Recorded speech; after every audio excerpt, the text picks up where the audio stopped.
The following presentation, AI in Education, took place on Monday, February 16th, 2026 at the CU Aerospace Engineering Sciences Building in Boulder, Colorado. The event explored how educators, startups, and institutions are integrating AI in thoughtful, responsible, and practical ways. The presentations highlighted how AI tools can support teachers, enhance student learning, and reduce administrative burden, all without losing the human core of education. Speakers shared real-world examples from K through 12 and higher education, focusing on trust, safety, data privacy, and effective classroom use. The event included presentations by Matthew Boeckman, Vice President of Engineering at MagicSchool AI, Franz Hoang, the co-founder of BoodleBox, and Will Lindsay and Ian Hermany Horses from CU Boulder's College of Education. Okay, hi everyone, welcome to the Rocky Mountain AI Interest Group. We're gonna get started. So as people are coming in, we're gonna start with our opening announcements and housekeeping. And at the end, we're gonna have a Q&A, like after all 4 of our presenters have gone, and we'll run around microphones for you guys to ask questions. We want to thank our students, if you guys wanna wave, for their help in supporting this meeting. Yeah.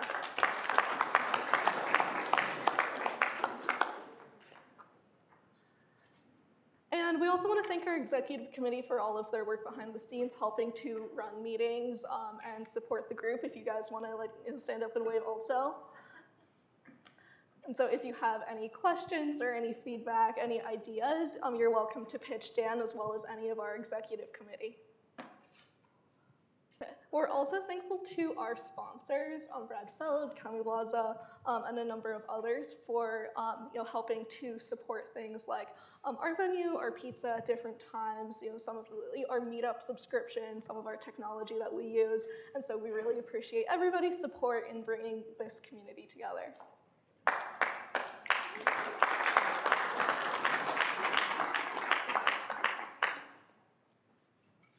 So speaking of community, we have a lot of sub-communities that are smaller than these big monthly meetings that focus on different kinds of special interest groups in AI. And so we're gonna run through announcements from some of these subgroups. And at the end, there will be a QR code that links to our Slack, our calendar, etc. So don't worry if you don't get it the first time, there'll be a QR code at the end that links to everything. But we want to bring these up to make sure you guys have the opportunity to attend some of these events if you're interested. Okay. So first up is Women in AI from Colorado. If Susan, Cynthia, and Julie want to stand up and wave, that way anybody can contact you guys if you guys are interested in joining Women in AI. Stand up, Cynthia. Woo! Yeah, their next meetup is March 10th at 5:30. They've been running these really great learning labs, and they're on their third one, which is Build Your AI Assistant, a foundation lab for women. And so this is open to women and all of their allies. If you are interested in that, they meet here in Boulder. Next up, we have Denver AI. If Brett and David are here, do you guys want to stand up and wave? So their next meeting will be February 25th. They meet at the University of Denver, and their next topic is safe AI adoption, the good, the bad, and ugly of bring your own AI. So if you are based in Denver and don't want to come all the way up to Boulder, feel free to check out Denver AI. The next is ethics, safety, and AI. So do Ken and Chris want to stand up and wave?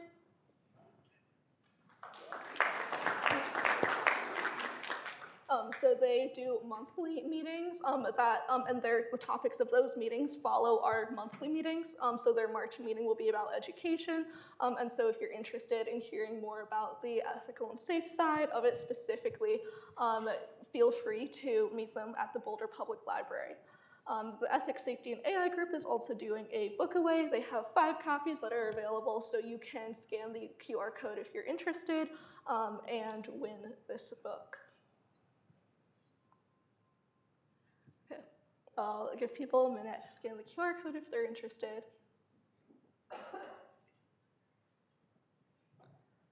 Okay. Next, we have AI in education. If Elliot wants to come up and talk a little bit about their meeting.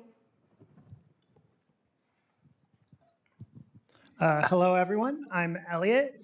In my time when I'm not a consultant, I'm a volunteer where I teach students how to use AI. Last Friday, I was teaching a student in Ukraine about placing commas in a sentence.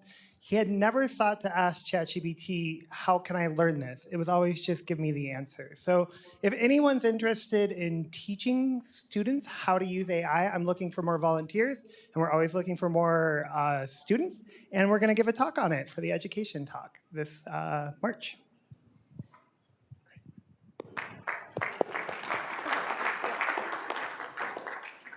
Yeah, so Bobby and Elliot are part of the AI and education subgroup, and Bobby did a lot of work in organizing this meeting with doing speaker coordination and arranged the venue for us, so we're really thankful to have him. Okay, next is AI and product. Is Lori here? You want to stand up, Mike? There's Lori.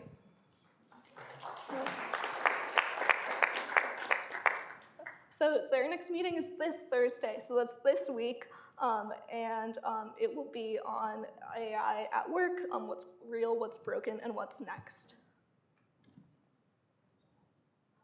Okay, so the last subgroup announcement that we have is the marketing subgroup. Jason is not here tonight, but he wanted me to share that on March 12th, they all meet at Founders Central, which is also here in Boulder, and they meet in the morning and will give you free coffee and donuts if you come and learn about marketing. This group, the Rocky Mountain AI Interest Group, as an organization, meets once a month here in this building, and these are our next topics. We go semester by semester since we are on campus, and so we have our meetings planned out until May, but if you have, once again, any ideas or pitches for meeting topics or for meeting speakers, please feel free to reach out to Dan and the executive board. We're open to topic ideas. And as I promised, there is a link here that links to the subgroup Slack calendar meetup. We have over 3,700 members on Meetup, and so there's a lot of opportunity to get to know people who share your interests and to learn something new. And our Slack is also very active. We have a lot of different channels for whatever you're looking for, so please feel free to take a minute to scan the QR code and get access to all of the information that I've just shared in these previous slides.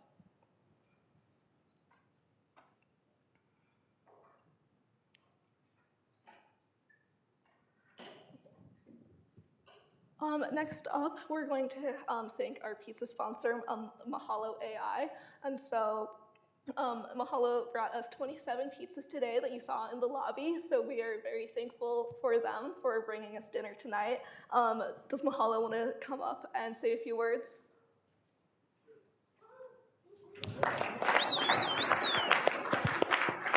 Thanks. That's Neil. I'm Kylie. We're happy to represent Mahalo and be able to support everybody in learning a lot about tonight in AI and in education. And we believe that education brings a lot of opportunities to communities, and so we're happy to support you. So thanks to Bobby and Anna and Dan for giving us the opportunity, and looking forward to learning and meeting everybody.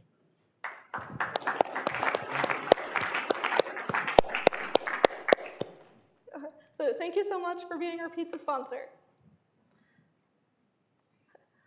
The next thing that we always like to do is do a little call for job openings. And so if you are hiring, we would love you to come up and say a couple words about your company and the position that you're looking for.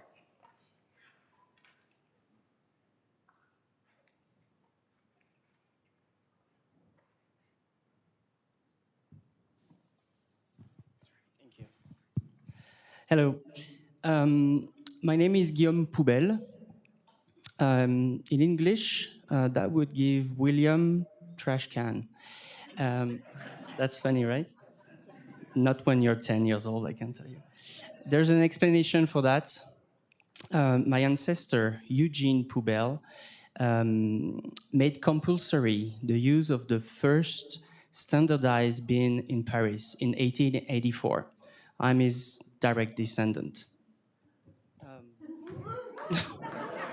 Thank you. Today, we have bins, but using them has become something very complex. Sorting is a challenge. We want to do right, but there's a lot of contamination. There's a lot of impact on the environment. Financial burden also for the haulers, for cities, for hospitals, okay, long story short, I'm the founder of Poubelle.ai. We are building an app that will help people to sort correctly and to gain trust in recycling. I'm looking for a freelance AI engineer to help us develop the app. Thank you.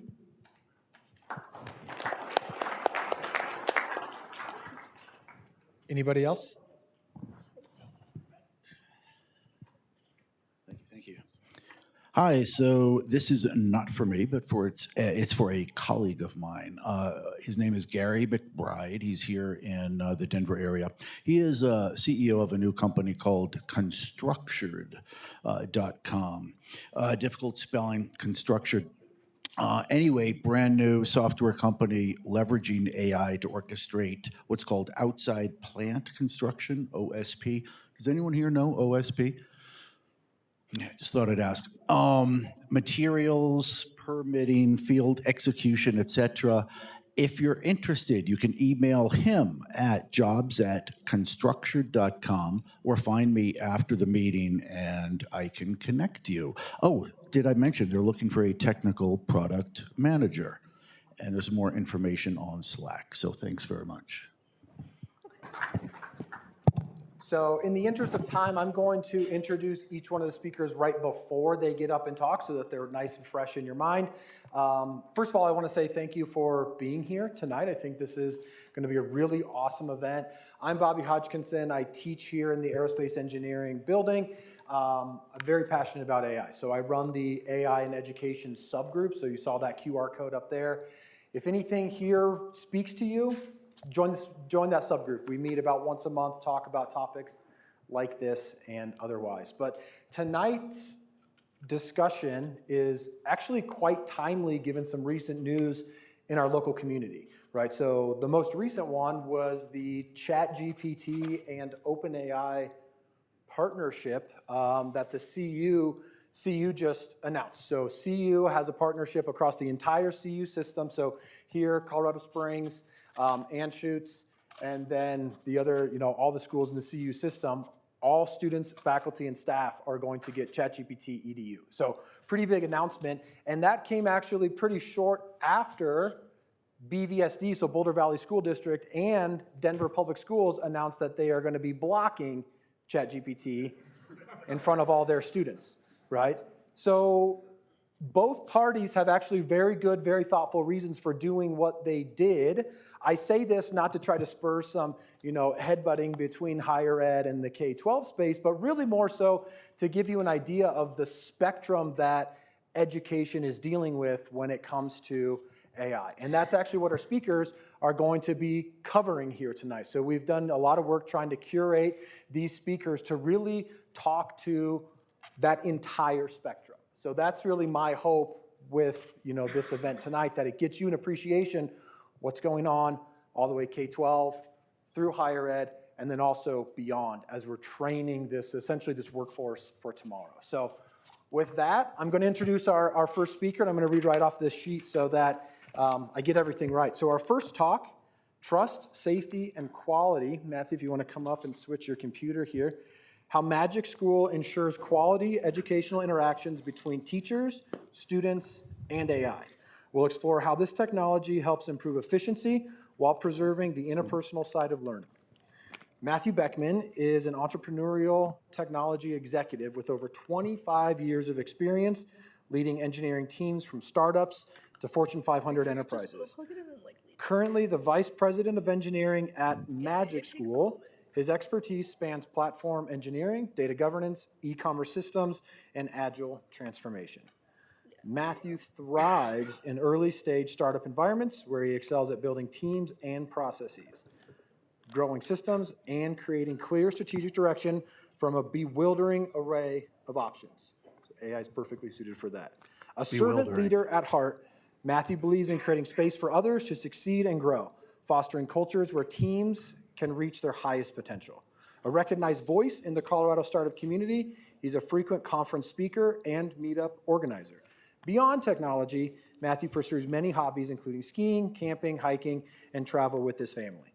He's an avid motorsports enthusiast and captains an endurance racing team in Arvada, where he lives with his family of 4. So please join me in welcoming Matthew from MagicSchool. Thank you so much. Thank you. I'm going to spoil the surprise. I'm going to try to make a really boring talk about AI. And we're going to talk about trust, safety, and quality. If you are here for your daily dose of hype, I'm going to let you down. I want to talk about responsible use of a tool, not the cool, crazy, amazing things that we can do with it. I'll work in a little bit of that. But as we already said, I'm Matthew Boeckman. I'm the VP of Engineering at MagicSchool AI, which is a Colorado startup. We're in Denver. We're about 2.5 years old in a really dramatic growth phase. I didn't say anything about hiring, but we have roles in marketing and customer support and sales and engineering and product. And if you're interested in any of that, please talk to me later. What is MagicSchool AI? It is a purpose-built platform for K-12 education. And I think that what I'm going to try to demonstrate today is how much that matters as differentiated from a random kid in an 8th grade class opening a window to ChatGPT and just starting to chat. MagicSchool creates purpose-built teacher tools, curriculum-focused student engagement, and oversight and management for administrators in K-12. So, why do we have AI in ed tech? I promise not to get all hypey, but I assume there's probably a few educators in the room, and if not, certainly people who have interacted with teachers and educators.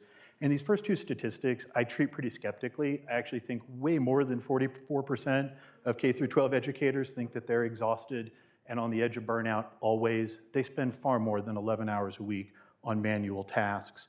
But these 2 basic truths are what created the genesis of MagicSchool. Our founder, Adil Khan, was a lifelong educator, a teacher initially, principal, charter school founder, and he knew the day-to-day service that teachers have to bring to create worksheets, to create lesson plans, to grade your kids' homework. And he thought, we could probably do a little bit better than that. That genesis brought us to more work focused on students. This is a statistic that lives rent-free in my head. I have kids in high school and middle school, and how we teach those kids creates not just the workforce of the future, but really the workforce of today. AI literacy may be the most critical non-core curriculum skill that children in schools today can leave their education experience with. And we think at MagicSchool we can be a meaningful partner in kids developing skeptical approaches and an understanding that AI is a tool, not a friend, a companion, a leader, or somebody who can think on your behalf. This last one is sort of maybe the real punchline for me. This data is from a study over a year ago. 60% of educators are using AI in schools today. So the question of should we use AI has really been answered. That's kind of, we're past that. Now the real question is, how can we use it safely and responsibly? I don't have updated data, but I'm certain the number is larger than 60% today. So schools and districts come to us all the time and ask this core question: how can we bring AI safely and responsibly? I'm going to hold myself to a high standard of humility. This is a question that's too big for me to answer, and it's too big for probably any of us to answer. And so a good engineer will take a big problem and break it down into 3 smaller problems that are a lot easier for us to think about. And that's what I'm going to walk you through today. Boring topics like trust and safety and quality. But hopefully you'll see the lens of how we can do that and actually answer this question about safe and responsible use of AI successfully. Before I go any further, and before I say anything about all the cool stuff that we're doing, I really want to ground you in the founding principle of MagicSchool.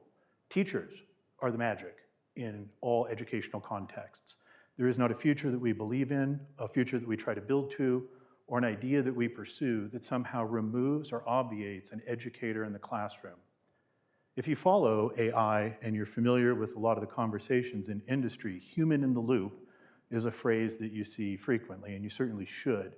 And it is a core belief for us at MagicSchool. The teacher is the absolutely critical human in the loop for any AI-mediated ed tech experience. So I'm going to talk about a bunch of technology stuff, but believe me, it all centers on how do we serve teachers better, How do we get them the same or better outcomes at less toil and less difficulty for their students? Okay, with that said, let's start with trust. Trust is, I'm sorry, if there's any engineers in the room, you're gonna cringe a little bit at my marketecture diagram. I apologize, I promise. You can see the engineers, they're rolling their eyes already. I'm not gonna use this to describe our systems, but it is a really helpful sort of layered way to think about these three topics that I'm gonna bring through, which is trust and safety and quality. And at the base, all of our systems, all of our data handling practice, everything that we do as an engineering organization is centered on a core goal of developing, establishing, earning, and continuing to demonstrate trust to our customers, to our schools, and our administrators. This starts with our back-end models. MagicSchool does not build or train LLMs. We use frontier models from the core providers that everyone's familiar with. And our partnership and our legal agreements with these entities are very clear. 0 retention of data that's sent, 0 training of models on data that we generate.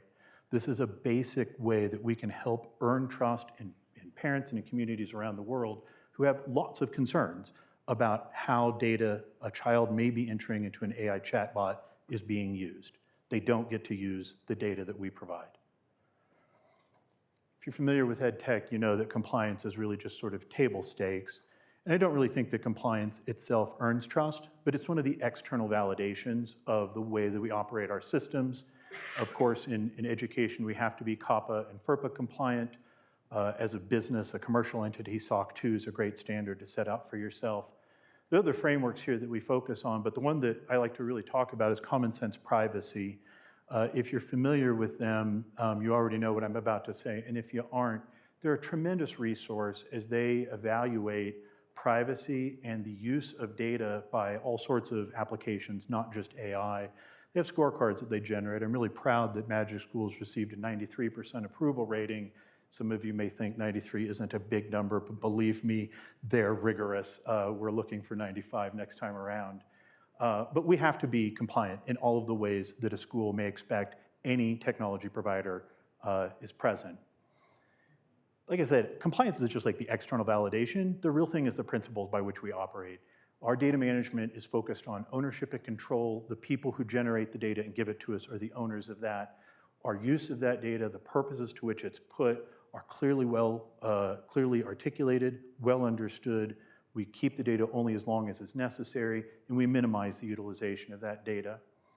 We're thoughtful about issues like fairness, transparency, bias, accountability, rights and respect for individuals, integrity and confidentiality, and really the core and a theme that I'll bring into an awful lot of the things that I say today is continuous review and improvement. I have not gotten it right, none of us have. But we can learn and we can adapt and continue to grow our data management practice to develop this sense of trust in the communities that we serve. So plainly stated, we're just going to use the data for educational operational purposes. Your children are not going to get retargeted on Instagram for flags because they're studying the 4th of July. We're going to protect all of that data from unauthorized access, disclosure, alteration, or destruction.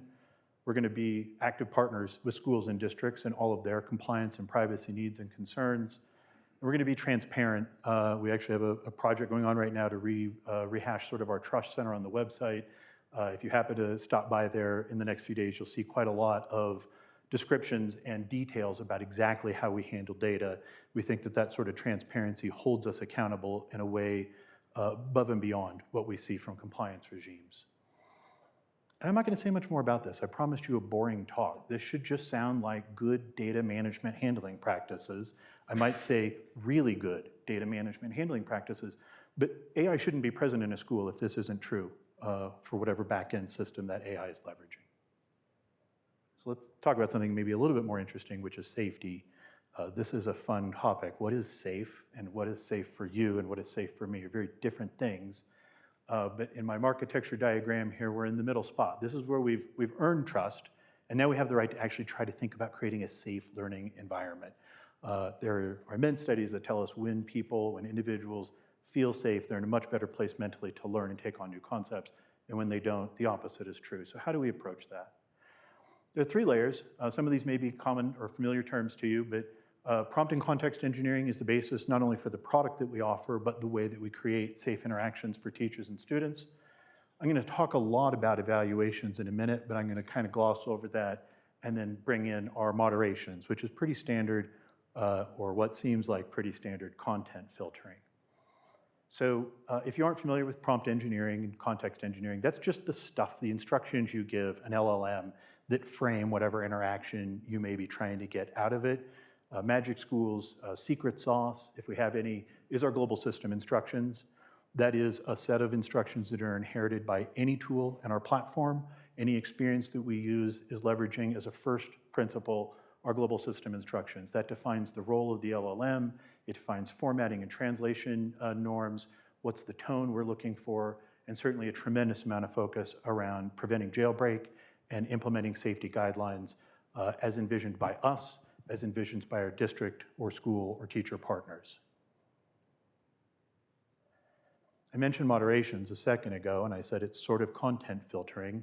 This is essentially for us a real-time system to engage with all LLM interactions and to check for words, phrases, intent, and context that may be present in any of these 6 categories. And you can assume, probably rightly, that words and phrases that you might associate with those categories really don't have a place in most K through 12 educational contexts. I said real time, and there's a reason that we think about it that way. On a range of words that you may not want a 5-year-old or an 8-year-old or a 13-year-old using, some of them are of concern. My friend was kind of mean to me at recess. I think they're a bully. Maybe a teacher needs to be aware of that, but they don't need to take immediate action.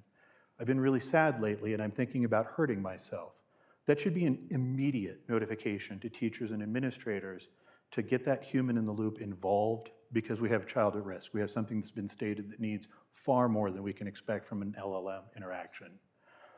This is where platforms like MagicSchool separate themselves from the ChatGPTs and the more generic implementations of LLMs, is the understanding that these words and phrases used in one context or in another are massively important for young learners. I said most words. Nazi is not a word we normally like to hear thrown around, right? My teacher is such a Nazi. I'm guilty of actually having said that probably in my life. That's something we probably need to flag. A teacher probably should see that that's been said in their classroom. But the other example I'm offering you is actually pretty normal for a high school student who's doing research on the effects of propaganda in high school. Should this be notified? Should a teacher be following this? There's a spectrum here of things that are clear, immediately actionable, and other things that really are just contextually appropriate. And so across a list of words or phrases, you can all imagine, we've got to be really thoughtful about where those interactions are occurring and dial them in not just to like the context or the subject matter that may be under discussion, but the grade level. The way I might talk about human reproduction with a 5th grader is probably different than the way I'm going to talk about the same subject with a senior in high school. Context matters, and this is sort of a step beyond basic vanilla content filtering. If you happen to be familiar with young people, you may also know that they have their own set of words, phrases, vocabularies, and ways of interacting. If I was just going to generate the list of words we need to be thoughtful of, I would miss many of them. And so the way we think about evaluations in our moderations practice is important. These systems have to continuously learn. That brings me to quality, and this is another one of these like really big topics. What does quality mean? What is a good educational experience? I won't try to answer that for us, but I'll talk about how MagicSchool approaches this. And again, this is sort of the top tier. This is where we finally have earned the right to actually be present in an educational context and to try to create a good learning outcome for students. If you don't know anything about education in the United States, it is a layered set of deeply nested concerns, an incredible rules engine, if you will, to try and localize a specific educational experience, being thoughtful of federal and state regulations, district level curriculum maps, textbooks, homework and grading policies. At the school level, how do we do real-time intervention? What's our rostering system? What are the electives that are present? What are the pathways that we're doing? All of that just frames the conversation for a teacher to start thinking about a lesson plan or a rubric. And then finally, somewhere in there is a learner, like a 7th grader trying to understand basic algebra. For us to achieve a quality outcome in education, every single LLM interaction has to be thoughtful of every one of these concerns, localized to your district, your classroom, your student, and your learner. This is not easy, and traditional software approaches don't work. What does? What we think does? Evaluations. Many of you may be familiar with this idea already, and if you're not, evaluations are just a way to test an LLM interaction and to score that interaction against an evaluation rubric or a set of criteria that you want to use to evaluate that interaction. So we have a study bot, and we may want to update the LLM model that's being used behind it. We may want to make changes to that study bot and understand their impact. And this is where evaluations play an entire, not role, but they are the entire system. So for us, we have in-house evaluators, and you may notice a lot of these same categories from my previous slide. Those are foundational, and then from that, we're able to build additional evaluations that are far more education-focused. Our evaluator library is hundreds wide, and we're talking about, you name it, mathematical verification, instruction following, cohesion and tone, diversity and equity, Flesch-Kincaid grade level evaluators. We can take any LLM interaction, imagined or real, run it through our set of evaluators, get heat scores or specific scores out of those evaluators, and understand, yes, that interaction was aligned with federal, state, district, school, classroom, and individual learner needs, or it wasn't, and then we can take action behind it. We're able to take those evaluators and run them both constantly as well as ad hoc in specific use cases for synthetic, imagined experiences in the classroom, as well as real experiences that our teachers and students have engaged in, get a performance report out of that, and then, as I said, kind of decide what we want to do with that. Maybe it was great, no action is needed. Maybe it was undesirable, and we want to change the prompt. We want to look at a new model or other outcomes. And the bad news for us is that this is a constant service.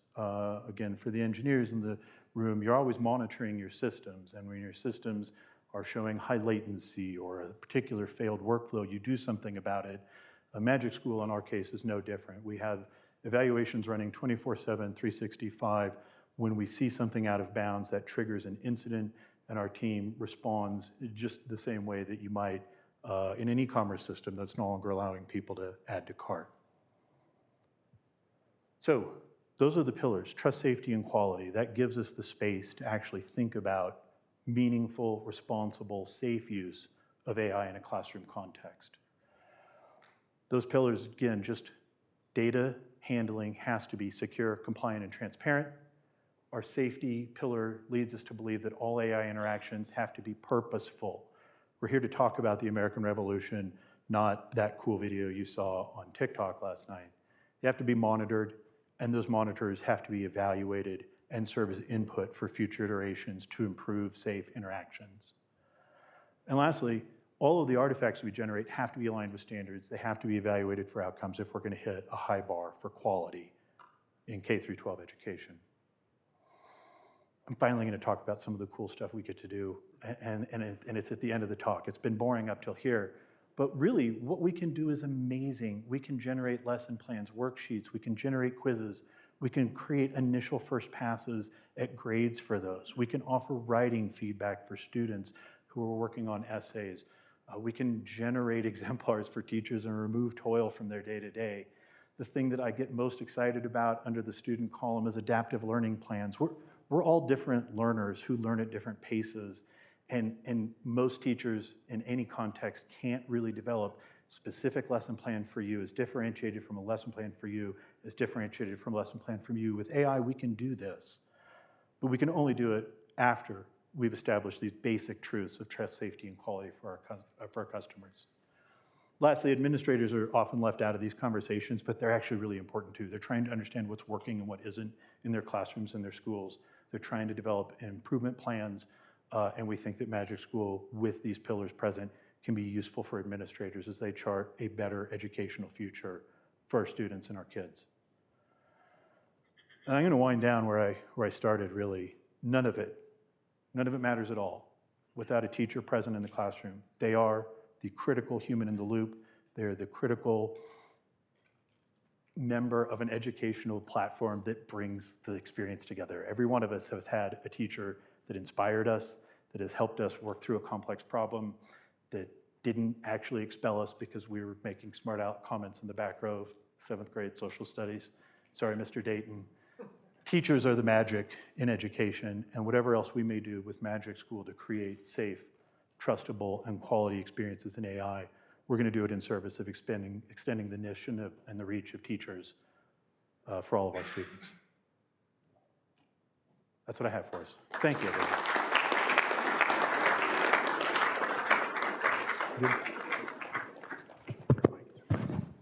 Matthew, thank you so much. That was fantastic. While we're switching over, I'm going to introduce our next speaker. So our next talk highlights BoodleBox as a collaborative platform preparing students for an AI native workforce, helping bridge the gap between classroom learning and then future careers by rethinking how work gets done in the age of AI. Hoang is the founder and CEO of BoodleBox, a collaborative AI platform for lifelong learning, teaching, and work. Selected as AI infrastructure by over 100 colleges and universities and used by more than 120 companies, BoodleBox bridges the gap between education and the workforce by enabling students to not just learn about AI, but with the same workforce-grade tools they'll use in their careers. A West Point graduate, distinguished visiting lecturer at West Point, and former university trustee, France brings unique insights into preparing students for an AI-enabled workforce. His partnerships include Pikes Peak State College, Pueblo Community College, and the United States Air Force Academy. France's work focuses on AI readiness, equipping students with the skills to collaborate effectively with AI while developing the critical thinking, creativity, and ethical judgment that define human excellence. Based in Colorado, he's a frequent speaker on AI literacy, human-AI collaboration, and the future of learning and work. Please join me in welcoming France.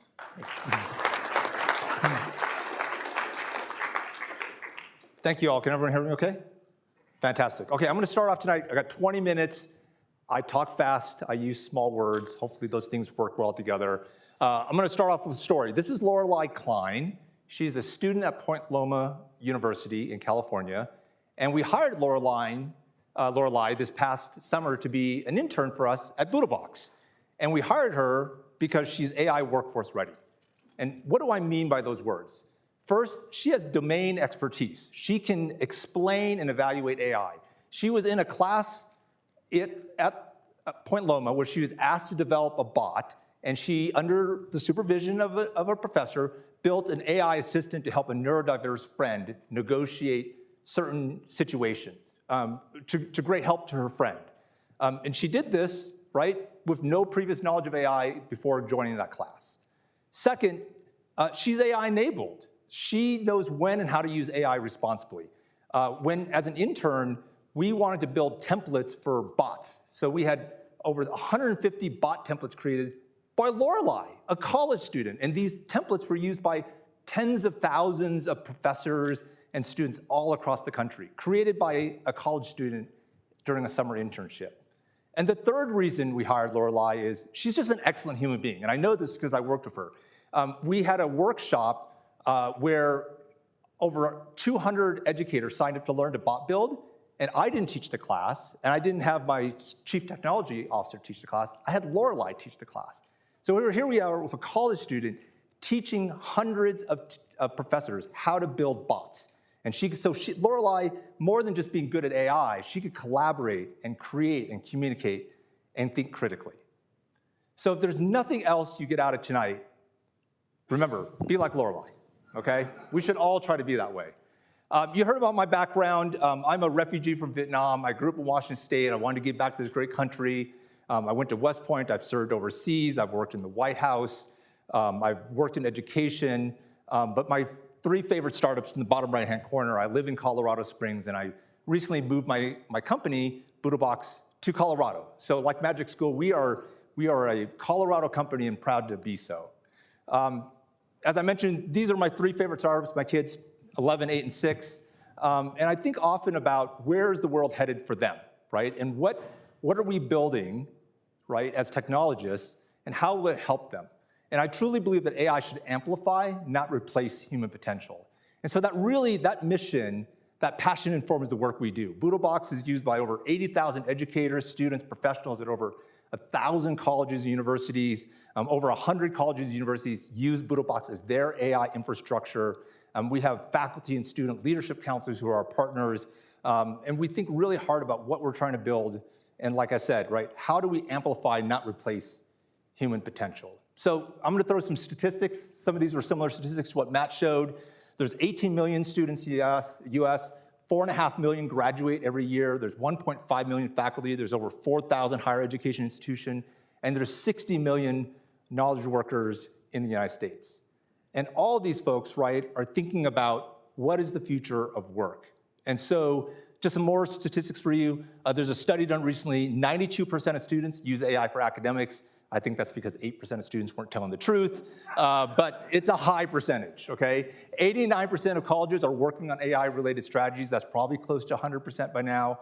Same statistic Matt showed, 2/3 of employers state they wouldn't hire an employee without AI skills. And in fact, 50% of those said they would hire somebody who had less experience in AI skills over somebody who had more experience and no AI skills. That's a tremendous opportunity for today's young graduates. There's an economic mobility opportunity that didn't exist 5 years ago. 50% of students say AI skills are the most important set of skills they will gain in college. So, what's the future of work? That's a good question. Let's just talk about the now of work. Here's an eye chart for you. It's a little hard to read. Here's the bottom line. The rate of unemployment is increasing fastest right now for those with college degrees, faster than those without. That is an alarming statistic for students and for education as a whole. Here's another interesting one. This was from an article, AI Skills in Higher Demand.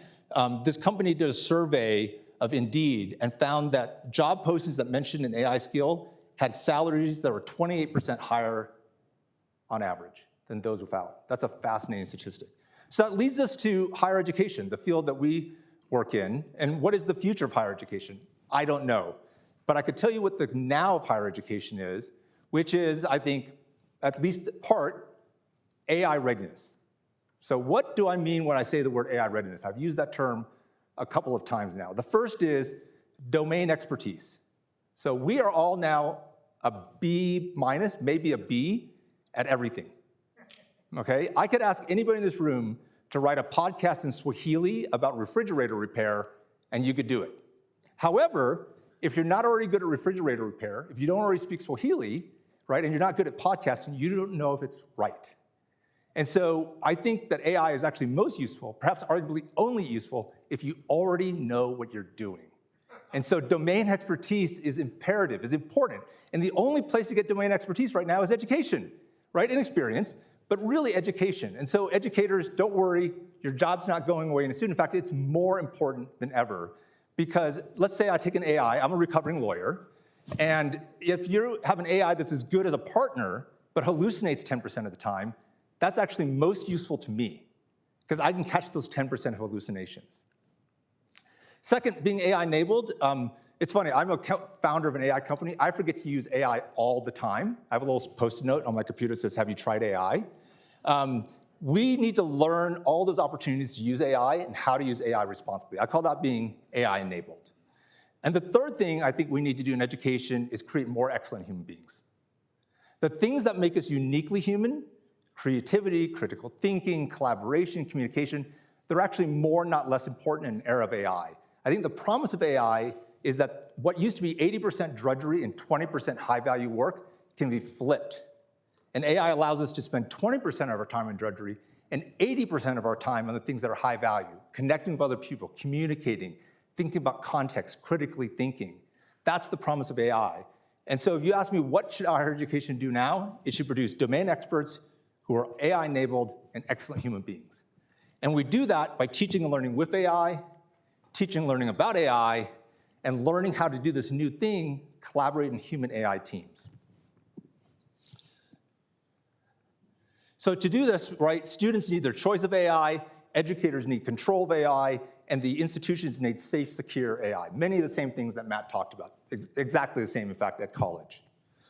So BoodleBox, right, it's the only purpose-built AI platform for higher education that helps educators teach with AI confidently. We combine safety, academic integrity, and equitable access to turn AI into a tool for deeper learning. I'm not going to give you a full demo, but I'm just going to go through some of those things that make us a little different or of interest. First, we allow unlimited access to all the top AI models in one place. That solves the problem of equitable access. Whether you're a student in a classroom, you're going to get the same experience, or at least the same access to AI, as the student next to you that has, say, more affluent means. Equitable access is really important. We're able to provide that unlimited access because we have this really interesting technology to reduce the amount of tokens used to generate results. In fact, we can reduce token usage up to 96%. That reduces our costs. It also reduces environmental impact and energy consumption. We have all the kind of bells and whistles that you would experience or expect in an education environment: FERPA compliance, SOC 2, the whole alphabet soup of compliance. And lastly, I think this is really important, platform portability. Imagine this. You show up on your first day of class at CU, and for the next 4 years, you use BoodleBox, right? And you fill it with chats and conversations and assignments and collaborations. And when you graduate, you can take it with you. Imagine if that bookshelf of college textbooks and those binders of assignments that are sitting somewhere in your garage, imagine if that was all in a knowledge bank of an AI tool set you had now for the rest of your professional career. I think that's a really powerful start to a professional journey, and we enable that. Some things that are different about BoodleBox. First, we have this AI coach mode. It turns out AI is really good at coaching you on how to use AI. And not only does our AI coach you, it monitors and flags at-risk behavior. If I start talking to AI like this is my best friend, the coach mode will flag that behavior. Second, we have memory, context, right? So I'm not going to go into a whole discussion about context engineering, but context transfer between chats is really important. If you combine those two things, memory and coach mode gives you a coach that learns about you over time and coaches you over time, which is really, really powerful. We have a custom bot builder, so institutions can create their own tools, everything from tutors to simulations to career advice bots. And then we enable collaborative learning. Multiple people, multiple AIs, all in the same conversation, collaborating together. That true human AI team that I discussed at the beginning. And then all this leads to what I call the AI native classroom. And so let's talk about what that term AI native means. So before November 2022, we were in the era of AI independence, right? So that's like the horse and buggy days. Prior to AI, we had to do all things manually. Maybe a little automation here and there, but not really AI at scale. We are now in the midst of what I would call the AI-enabled era. So we're not changing the underlying organizations or processes or workflows. We're just sticking AI where it adds value. So that's the equivalent of ripping out the horse and sticking in the steam engine, okay? But what we need to move to is the AI native era. That is rethinking our organizations, rethinking our workflows to incorporate AI from the ground up, human AI collaboration from the ground up, and that's the car. There's a lot of work to be done between each of these phases, and frankly, we have to do it together. One of the things I tell professors all the time is you should not be afraid to make mistakes in front of your students. You should stand up in front of class and say, I want to use AI in the classroom, and here's how I plan to use it. I expect you to use it as well, and we're going to make mistakes, and we should learn together because we're in this grand experiment, and that's okay, and let's learn from each other. Okay, so what does an AI native classroom look like? So here's an example inside BoodleBox. What's more interesting? If I give you a 100-page assignment on Valley Forge, or I put you in an AI simulation of Valley Forge, where you take on the role of a member of the Continental Army and have to make decisions day by day and get told what actually unfolds. What's gonna introduce cognitive thinking? What's gonna introduce personalized learning? What's gonna introduce critical thinking and student interactivity? What's gonna tell a student, you know what, I don't wanna use AI to generate an essay. This is far more interesting. So we enable this. This is the idea of an AI native classroom. As an educator then, right, being able to see how the students are using AI, seeing all those assignments in progress, seeing how students are using AI, right, and being able to assess that work.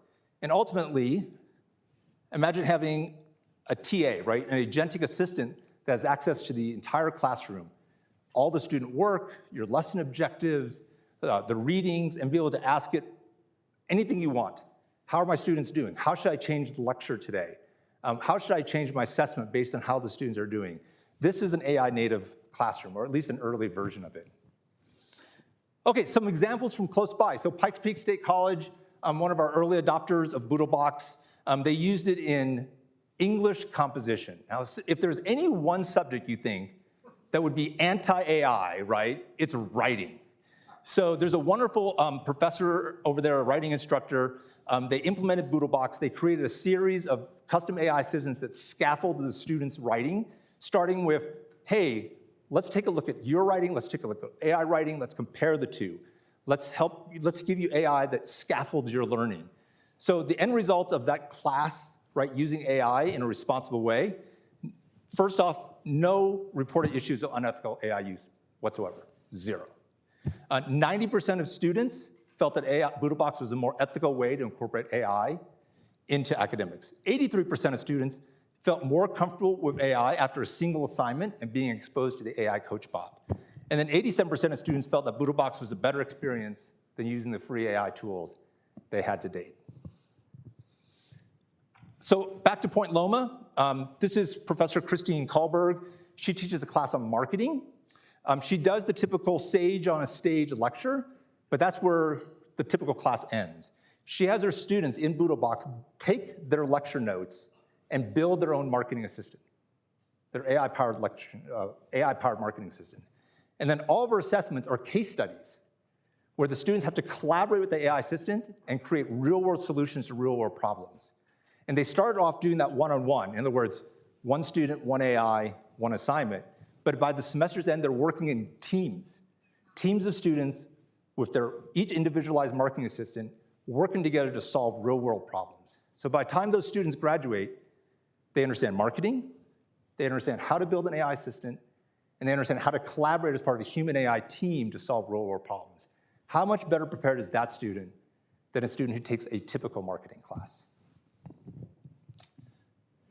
Okay, I think there is a clear link between AI native classrooms and what I would call the AI native work team. So this is a little bit of I'm gonna jump into a little bit of hype. This is where I think the future of work is, right? I think the future of work is multi-human collaboration. AI tools right now are single-player games. It's us sitting in front of an AI assistant doing one thing. That's not how we operate. So I served in the military, and everything we did is a part of a team, right? So I think the future of work is multi-human collaboration. Second, multi-AI orchestration.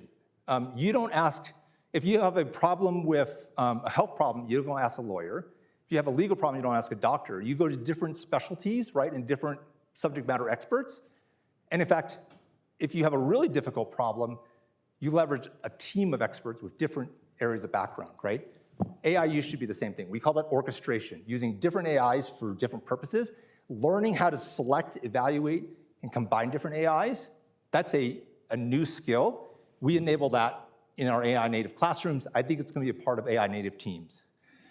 Persistent shared context. When you have a conversation, it sucks to have to start over again. But that's what you do with AI. And even when you turn on memory, it gets kind of muddled. I think we talk a lot about prompt engineering. I think far more important is context engineering. Persistent context for the right space, for the right conversation, for the right project.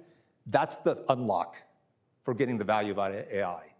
Agentic assistance. So we're hearing a lot about agents, right? And we can have a whole discussion about what those things mean. But I think there is a role for agents that help us proactively coach, assess, and maintain context. The TA bot that we built in BoodleBox is an early example of an agentic assistant. And I think we're going to see more of them as time goes on. And then this token reduction technology. I cannot tell you how often when I talk to students and professors, the limiting factor on where they want to use AI is the impact on the environment and their concern about the impact in the world. And so I think, and some of these other use cases I mentioned, in particular agentic assistant, are incredibly token heavy. And so if we want to have AI that is not just useful but sustainable, we have to look at certain forms of token reduction technology. That serves us well in the AI native classroom. It'll serve us in the AI native work team as well. Okay, I'm going to finish up. Just again, this idea, AI should amplify, not replace human potential. Here's my contact information. Please scan that QR code if you want access to the slides. We'd love to hear from you. If you're interested in learning more about BoodleBox, we're down in Colorado Springs and love talking to anybody in the community. So, and look forward to Q&A. Thank you.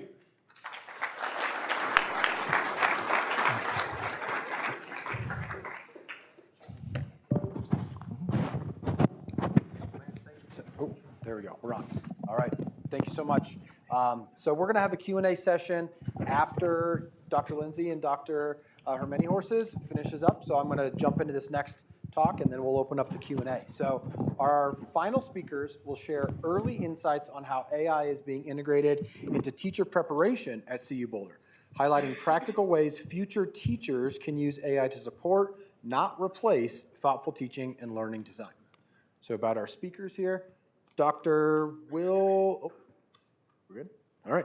Dr. Will Lindsay is an associate teaching professor of science education and co-director of the CU Teach Secondary STEM licensure program at the University of Colorado Boulder. A former high school science teacher, Dr. Lindsay teaches a variety of STEM education courses, develops K-12 science curriculum, and provides professional learning opportunities to practicing science teachers. Dr. Lindsay also engages in design-based research to produce, evaluate, and scale infrastructures that support perseverance and practicing science teachers in enacting research-based and equity-seeking pedagogies. Dr. Ian Hermany-Horses is an assistant teaching professor for CU Teach, the STEM teacher education program at the University of Colorado Boulder, and co-founder of Indigigenius, an AI education nonprofit. He is a citizen of the Sekongo Lakota Oyate, hopefully that was close. Close. And is a And is a math and science educator and researcher. His work centers on creating equitable access to and meaningful learning experiences within math and computer science across K-12 schooling system. This has included developing and implementing curricula, software tools to support novice learners, and professional development for practicing teachers in schools that are not readily able to access and offer computer science learning experiences. Please join me in welcoming Will and Ian.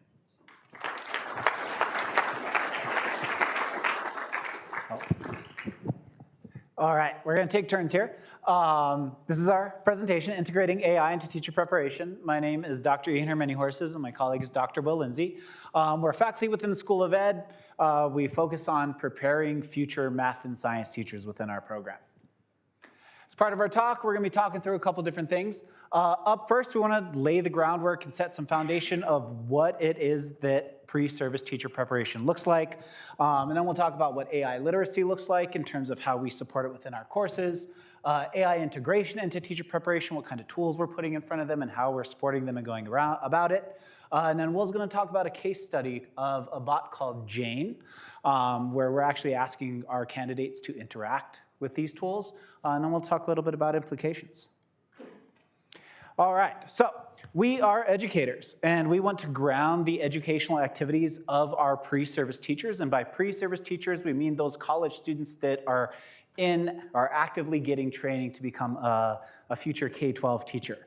And we want their practices, or we want them to develop practices that meet both their immediate needs and their long-term needs as they develop their own practice as becoming a teacher. Within our program, we kind of have this little triangle here. We have three big focus areas for what it means to be a teacher and how we support our students throughout the program. And first up, I want to talk about what teachers need to know. First up is a theoretical foundation for making pedagogical decisions. We want teachers to be able to access research and be able to leverage things that a lot of other folks have figured out throughout our profession so that they can use that foundation to guide their pedagogical decisions. Now, who are they deciding these pedagogical decisions for is also super important for who they need to know, which is their students. What their students are interested in, what's going to lead to a good, engaging lesson. And then in terms of what teachers do, teachers adjust canned lessons to meet students' needs. A lot of teachers are given a curriculum and they say, there's lots of research in this and our students will learn it really well. Teachers still need to adjust those for who their students are. What are they interested in? Is this a better example or is this a better example? And it's very important for teachers to understand their students and also understand what are good decisions that I might make to meet their needs. And then finally, what do teachers become?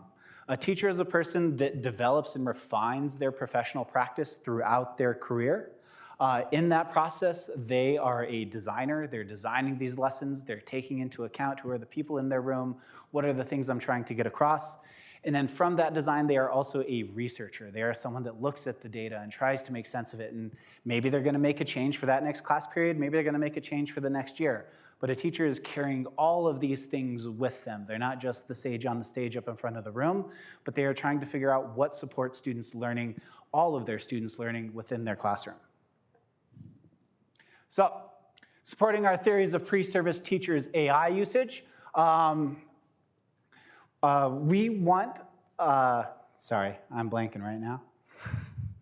We want the focus to be on usage as a tool. We want to support our pre-service teachers in recognizing when and where it should be leveraged in the context of their practice. So AI usage should be purposeful and grounded in clear pedagogical frameworks, and these frameworks will vary depending on their discipline. Within science, we have three-dimensional science instruction. Within math, we might leverage the Freudenthal method within realistic mathematics education, and this will vary depending on the discipline that they're digging into. AI should also enhance rather than replace pre-service teachers' professional judgment and activity, as other presenters have been discussing today. And AI is conceptualized as a tool rather than a scaffold. And so to unpack that a little bit more, within the teaching world, we'll talk about a scaffold as something we'll put in front of students, and then maybe it goes away. They don't need that thing anymore. That can be great, but we don't particularly envision this as something that's going to go away for our students. We want them to be able to think of it as a tool, to refine it as a tool, to make something that they need in the way that they need it. And that's probably going to vary if you're teaching in Denver, or where I'm from, which is middle of nowhere place, Rosebud Reservation, South Dakota. The students are going to be a little bit different. So how do we change these tools? How do we modify them? How do we leverage them to best support our students in learning? In terms of AI learning outcomes for pre-service teachers, we want them to be able to use AI both as a consumer and as a creator. They might interact with it in a way where they're getting some ideas, but they might also be creating prompts and feeding it some sort of knowledge base with those foundational documents that they might need. All this knowledge that they can't necessarily hold in their head because it's a 200-page book and they don't know it right off the bat. How can they develop something and create something that they might be able to use to have those answers be a little bit closer? We also want our pre-service teachers to self-regulate their AI usage. We want them to choose how it can best support the teaching and learning of specific subjects and specific tasks. And maybe you want to lean into using AI in this particular case, and maybe you don't want to for various reasons. And then finally, we want our pre-service teachers to evaluate AI using knowledge of how it works so that they can really and deeply consider the social and ethical impacts of its use. Is this something that I want to lean into? Am I just in using this in this way? Or should I put in some time in a different place to accomplish my goals? All right, so as part of our larger work, we have a two-component AI literacy treatment for pre-service teachers. We embed this within our courses, our methodology courses, where they're going out and they're trying stuff out, things we've done as part of teacher training for a long, long time, and now we're adding this in as a tool. In the last semester, when they start their Big Methods class, we're talking about what is AI, we're talking about some of its history, we're talking about where is it coming from, and as we're all noticing, it's kind of changing daily, and so sometimes it's like, yeah, this happened last week. And then we'll talk about what it can do, and in particular, what it can do for us. We'll walk through a little example, and then we'll talk through how does AI work, so what's actually happening within there, where is this data coming from, what are the algorithms doing, and then we'll dig into some ethics issues of like, when do we want to use this? And that's their early introduction of us really getting in front of them and thinking through what are all the big ideas that we might lean into for this, and where do we not want to go to for it. Then over here in the second stage under component B, we're talking about learning AI by doing versus what we coin as CIDAs. CIDAs are custom instruction design agents. And in this case, we have this person here. And this is a very small part of our graphic, but as other folks have talked about, the teacher is central to a lot of this. So they're coming in with a lot of this knowledge, but what are they going to do with it with their students? Well, they can chat with their AI agent to develop lessons, to figure out what might work with a particular student, to come up with some initial ideas for what's a really cool experiment to do with students from this area, things that they might not always have all in their head. So they are going to develop practical skills in prompt engineering, agent design, evaluating AI outputs, and integrating AI into teaching. So we're giving them opportunities to practice this as they are developing lessons, as they are developing units, and thinking about what it means and deeply reflecting on what it means for their practice and for the students that they're going to have. Cool. Okay, can everybody hear me? And clap for Dr. Hermione Horses. So I'm now going to transition us from that conceptual framing of AI literacy to exploring findings from a case study of how we're using these custom AI tools within our science methods courses. So our guiding question for this case study is, what are the affordances and constraints of using custom AI tools to support pre-service teachers' design of phenomenon-based storyline units? So in the science methods courses that I teach, pre-service teachers learn to design instruction aligned with the next generation science standards and build curricular units using the storyline model, which is up here, where student questions drive engagement in an investigative phenomenon where students are actually using science and engineering practices to learn disciplinary core ideas and concepts that cut across the scientific disciplines. And so I engage my pre-service teachers in building a curricular unit that follows this model. And AI is introduced not as a replacement for this design work, but as a mediating tool, something to help pre-service teachers unpack standards, brainstorm phenomenon, and evaluate instructional ideas that they are already developing. So to design our AI tool, we use the custom GPT.ai platform to build a retrieval augmented generative, which is always a mouthful, bot, or a RAG bot. And general tools like Claude or Gemini are powerful, but they're often untethered from specific pedagogies. And RAG functionality allows us to encode a specific pedagogical framework inside the AI by developing a library of content sources that the bot is pulling from to generate its responses. So this both reduces hallucinations and keeps responses anchored in a specific pedagogical framework. So here we introduce the RAG itself, Jane, as you all probably know, named after the biologist Jane Goodall. And unfortunately, Jane passed away a couple months after we built the bot, but I like to think that she lives on in helping support our future science teachers. And unlike general models like ChatGPT, Jane is pulling from a curated library of documents that I have put together that outlines the content and progression of the next generation science standards, includes high quality curricular materials like those from the Open SciEd initiative, rubrics that outline very specifically what we mean by a high quality curricular material, and decades of research on effective science instruction. So when a user or pre-service teacher prompts Jane with the question, what is a phenomenon that covers a specific standard and could be interesting to students who care about the impacts of climate change on the Front Range, Jane generates a response grounded in the source library. So this means that the AI is nudging the pre-service teachers towards the instructional practices that we're actually discussing in classes. So practices like eliciting student ideas, being attentive to their interests and identities, and engaging students authentically in scientific practices. We also customize Jane's persona to emphasize equity, mechanistic reasoning, and coherence from the student perspective. So in addition, pre-service teachers can also upload their own curricular materials to Jane, things like lessons that they're developing, assessments, and student work, and Jane can respond with analysis and suggestions tied to what we've been doing within our methods course. The goal here is to make the tool feel less like a generic assistant and more like a disciplinary design coach, very specific to secondary science instruction. So I'm now going to share some findings about how pre-service teachers actually use Jane, including helping them align their instruction with relevant science standards. And I know standards might not seem super exciting. I liked your image above of all the different layers of standards, but as somebody with a PhD in curriculum and instruction, I love standards. So I love that our bot is actually helping our students make sense of what standards mean. And many of my pre-service teachers describe the next generation science standards as overwhelming. Many practicing teachers do as well in my experience. And Jane helped pre-service teachers identify standards that aligned with more general disciplinary ideas that are often taught in secondary science classrooms. It helped them unpack what students would be able to know and do at different grade levels, and evaluate the alignment of existing curricular materials to the next generation science standards.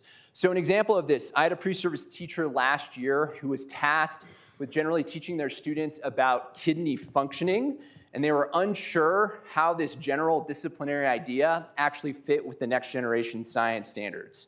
So Jane suggested using HSLS1-2, which emphasizes how structure, function, and systems thinking can help students explain the hierarchical organization of living body systems. So the pre-service teacher then designed and evaluated their unit lessons to include modeling and scale reasoning, which are dimensions of science learning that had been absent in their mentor's previous teaching of these concepts.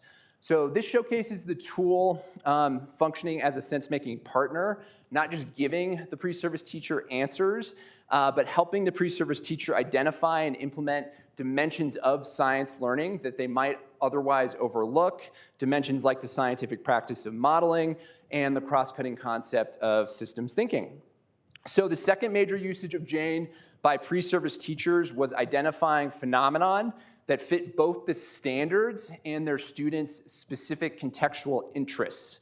So this is one of the hardest parts of designing science units, and pre-service teachers use Jane to brainstorm potential phenomenon, adapt phenomenon provided in curricular materials to local contexts, and anticipate the ideas and questions that their students might have about phenomenon. So a powerful example of this involved a candidate who adapted a curricular unit about speciation that focused on the emergence of the growler bear, which I actually think is a pretty badass phenomenon. It's a hybridization of grizzly bears and polar bears, but not super contextual to students living in Colorado. So they instead focused their unit on the speciation and hybridization of our state fish, the Colorado greenback cutthroat trout. So after the pre-service teacher mentioned to Jane that their students enjoyed fishing and hunting, Jane suggested this local ecological context to support students in authentically learning biological concepts. And the pre-service teacher built a week-long unit around speciation and the conservation of this trout within the local community.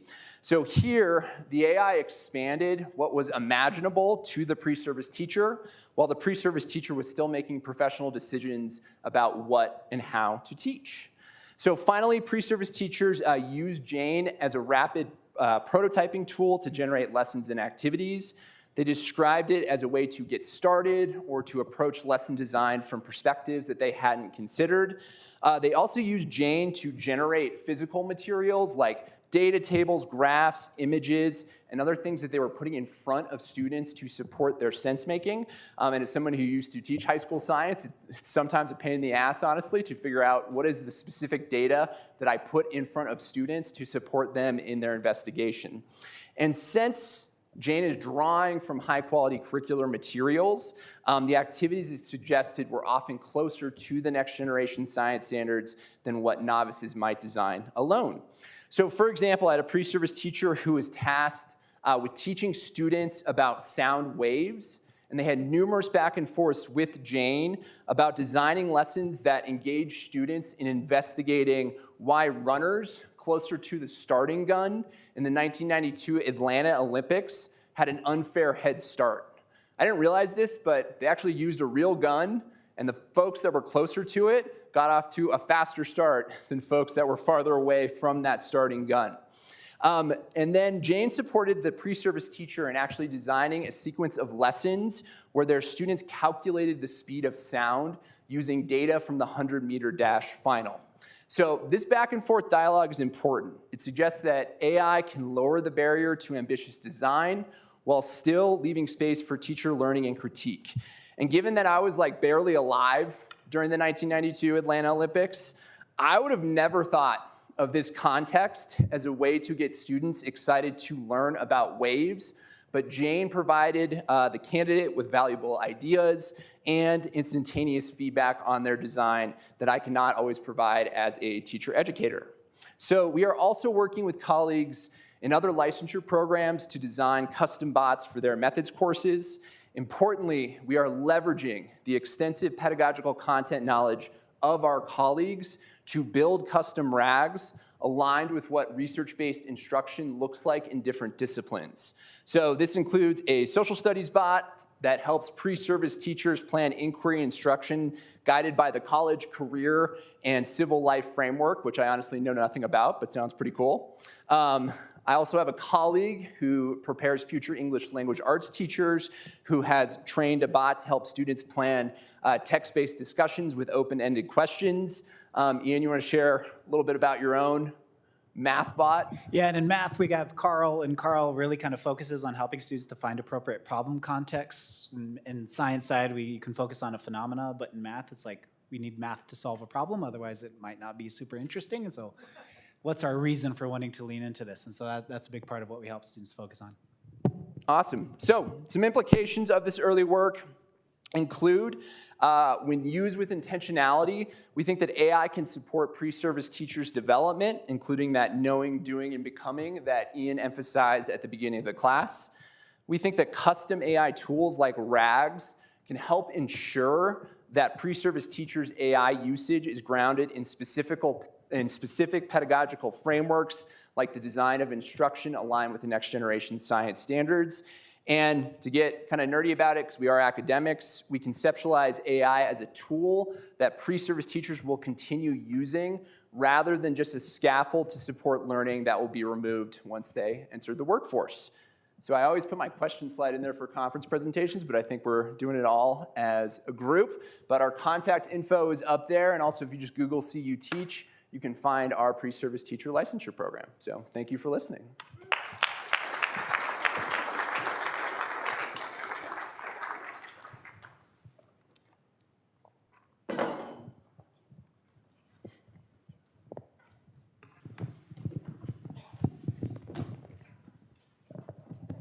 Okay, I'll ask the four speakers to come up to the Q&A panel, and I will kick off Q&A. I'll give this to give one of these mics to the speakers. Question for Ian and Will first, and then we'll open it up to the audience. Are you guys researching embodied AI in terms of robotics in the classroom? So there's a company called Engineered Arts that has a full-size humanoid robot called Amika, and it's in some classrooms in California, and I think they use it for like, okay, we're studying Darwin, and now let's talk to Darwin. So there's like this full-size humanoid robot that becomes Darwin, you ask it questions and it reacts. Are you guys doing any research with embodied AI in terms of robotics? Yeah. Oh, yeah, you started. Oh yeah, here you go, sorry. Short answer is no. Well, our primary focus area is at the pre-service teacher level. So we're trying to figure out, how do we support teachers in the classroom? And that's a bit more student-facing in terms of how I conceptualize it, and we're not there yet. Cool, thank you. Okay, raise your hand if you have a question. I think we'll start with a student. Any students that have questions, we'll give them the first shot at a question. If not, we will open it up to everyone. Do we have a student in the room with a question? Okay, right over there, Bobby.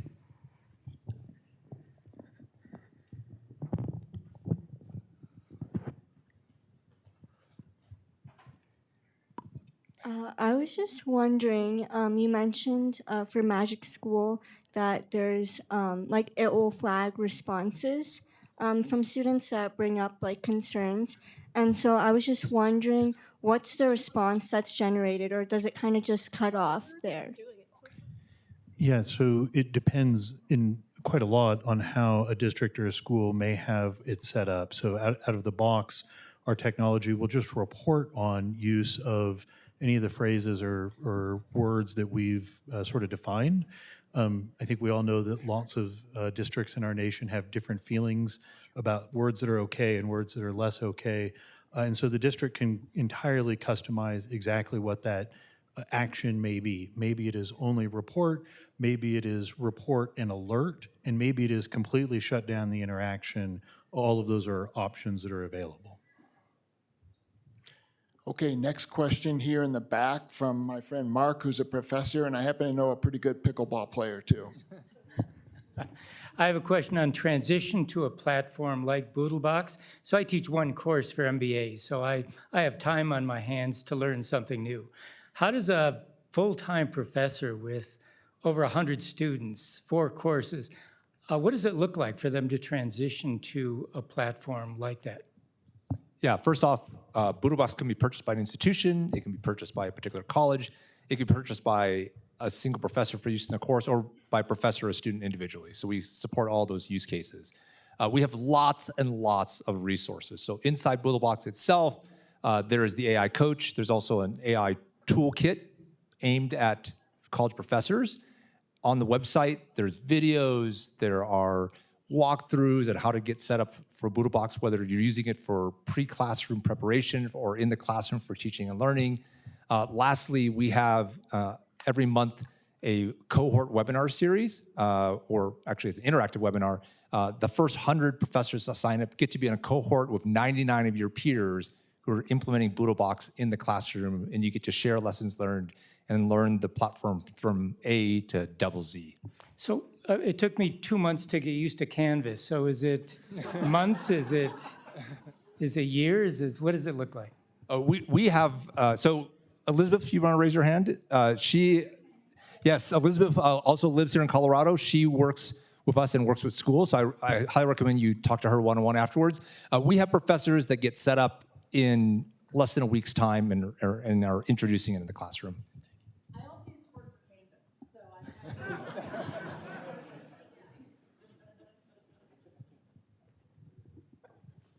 I got the next one right here. Oh, Anna, you want to ask one? Go ahead. Okay, so you guys have presented a lot about like the benefits of AI in schools, which I agree with. But I'm wondering what kind of pushback or hesitation you've gotten from parents or teachers, and how you responded to that. That is a long, long list. I think, for us, especially when we're talking about K through 12 and minors, it really gets into privacy concerns. What data are we storing about your 8-year-old? What are we doing with that is a massive column of things that we get asked a lot about. And I think the other one that we get a lot of focus on is companionship. You may have noticed in my slides, I didn't speak to her, but originally our chatbot was called Raina, and she had this really cute little hoodie, and it was sort of intentional to try and make it feel comfortable for young learners.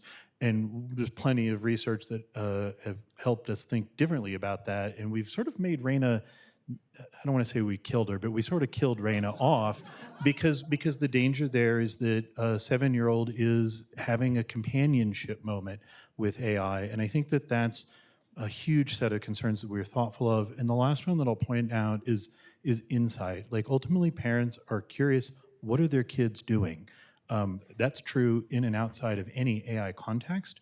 And the more that platforms like ours or any platforms can demonstrate or show parents what's going on with their kids in the classroom, the more I think confidence they have that we're doing the right thing. But it's a long list. I don't know. Oops, sorry. Yeah, I'll share as well. Most of the pre-service teachers that we interacted with had not used AI because of this fear that if their future students saw them using AI, that they would somehow judge them for that usage, and that there'd be this over-reliance risk where you're just copying and pasting and you're using AI to shortcut thinking instead of to augment it. But over time, as we engaged our candidates into this disciplined and principled usage of the tool, they began to see the utility of it to augment their design thinking, which was super interesting. But you might have noticed my research question had constraints. I didn't share any. That's because it's a 20-minute talk, and we only had enough time. But we did code a lot of data around this over-reliance risk, where from the back end, I can see my students literally just copying and pasting a prompt from one of my assignments into the tool and then not following up with any prompting. And so I'm going to make the inference there that that is a bad use of AI. Next question over here on the, did you? I was going to add one more thing. Sure. Also with our pre-service teachers, they tend to be people that take this profession very, very seriously. They know what it's going to take to be a teacher, and they take that very deeply, take that on very deeply for themselves. And so the concern for cheating of if I engage with this tool, I might not be as good of a teacher. The way we've reframed that, because that's understandable how they'd have that approach, is our job is not that we know everything. Our job is to help students to learn, and that can help with that. But I think it's really dependent on like when we reach for these tools and when we don't, is what is the outcome, and like is this a necessary thing for that outcome? And helping students to learn is good, whereas other places might not be as easy of a decision, but that helps them get over that initial concern of like, I won't know everything. Let me just add one thing to that. Sorry, I have to say something here. So it's interesting. If you go to conferences on AI and education, you'll notice it's 99% attended by educators, which is interesting because it's students are the one who forced this change on education because they're the ones who adopted AI, right? So we also have a student council that advises on BoodleBox, and we try to address their concerns alongside the educator concerns. From the students users we've had, they care about equitable access. They also care about their own privacy. So it's interesting. Students are in this, college students are in this transition from high school to the workforce. And so BoodleBox is built to support, on the one hand, students' privacy when they use BoodleBox for their own purposes, but then educator transparency into how the students are using AI, because at that level, teaching involves evaluating the process of using AI and not just the product of AI. And so I kind of want to point that out. Oftentimes these conversations are, what do parents think? What do teachers think? Well, there's a third party involved here, which are the students, and they have agency and autonomy as well. Next question over on the right side of the room, and I'll just remind you, please just ask one question, keep it short. We have a lot of people with questions and we want to get to as many as possible. Hi, I'm Suraj. I'm a graduate student here. My question is a bit generic to all the panelists. So I see that all of these apps are very helpful if we use it, but as a student, I might just look for a direct answer. Like all of this will try to teach me. So how do you promote adoption? Basically, how do you make students use it? This will give me an answer, but would probably a long cut, but how do you push a long cut over a shortcut? Yeah, I'll start. So a couple things. In BoodleBox, if you're in the AI classroom, that's a whole part of a teaching process, and hopefully your professor is creating this new type of learning environment where you're motivated to want to use that tool. Second, with AI coaching involved, you'll quickly find that having an AI coach is tremendously helpful to your education and learning AI readiness. I use the AI coach, and I'm constantly surprised at how it helps me. And third, this idea of building this AI toolkit, this AI portfolio, we have numerous anecdotes of students using BoodleBox and taking those chats, those conversations, those folders, and getting jobs by showing employers what they did. And so I think we're moving in a world where a degree isn't enough. Competency and credentialing matter, and maybe just competency at this point, and being able to show proof of AI literacy is an advantage. And so you get that if you use these platforms. Oh, actually, Bill, you gave a great example of imagine learning about Valley Forge by pretending to be actually at Valley Forge. We do a ton of this in our student-led rooms, or excuse me, teacher-led rooms for students, where you're going to learn about chemistry by talking to Marie Curie. You're going to have really engaging sort of exploration of a topic instead of read this paragraph, memorize the facts, and be ready for the test on Tuesday. I think a different thing that we are really excited about, we recently had a partnership with Desmos. If anybody's a math nerd in the room, you know all about it. Like, you can do dynamic graphing of complex mathematical concepts in our tool just by asking questions and saying what I'm struggling with. And it just, I think our hope and our expectation is that it creates a more engaged learning experience than some of the alternatives. But there's still going to be somebody who's just using it for an answer. Both things are true. I think we all could answer. Sure. I think structured in-class opportunities to use tools as a community is essential. And what I mean by that is we ask students to create some sort of product and then create that product through the AI tool, and then evaluate the pros and cons of what we're producing as humans, what the AI is producing, and how can we hybridize the two to create an even better experience. And if you model that, the actual utility of the tool to use it in a social context, we've found that our pre-service teachers are much more likely to then use it for themselves.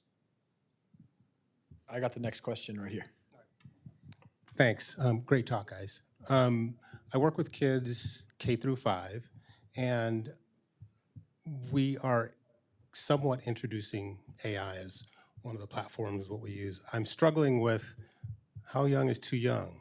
I look at the kids that I work with right now, and reading is first and foremost. Learning technology is maybe secondary. Learning how to code is tertiary. Where does AI fit into that? How young is too young?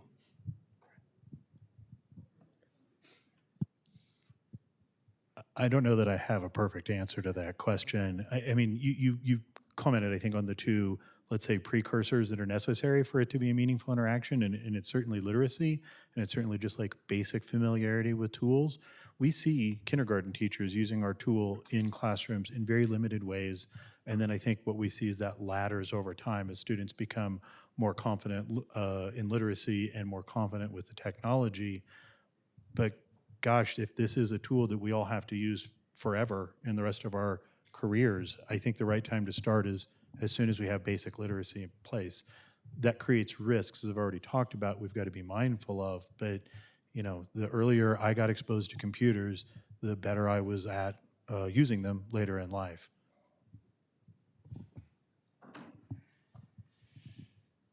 Writing myself with the question. It is, how young is too young?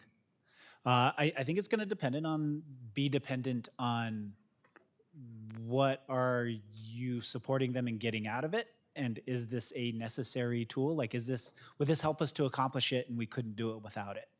I think those are a lot of the questions that we're going to have in kind of every discipline at every level of like, is this good? Why? And then trying to understand it and research it. And I could totally see a kindergartner finding certain AI tools be really valuable. I could also see it being really not valuable, and take them out, deprive them of some opportunities for creativity and playing around and messing up. And so I think it's really going to be dependent on the context and the topic and what they're trying to do with it.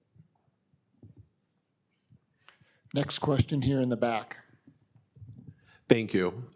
You guys, this is going to sound antagonistic, and it's not meant to be. It's sincere. I struggle with this in my work at UC San Francisco.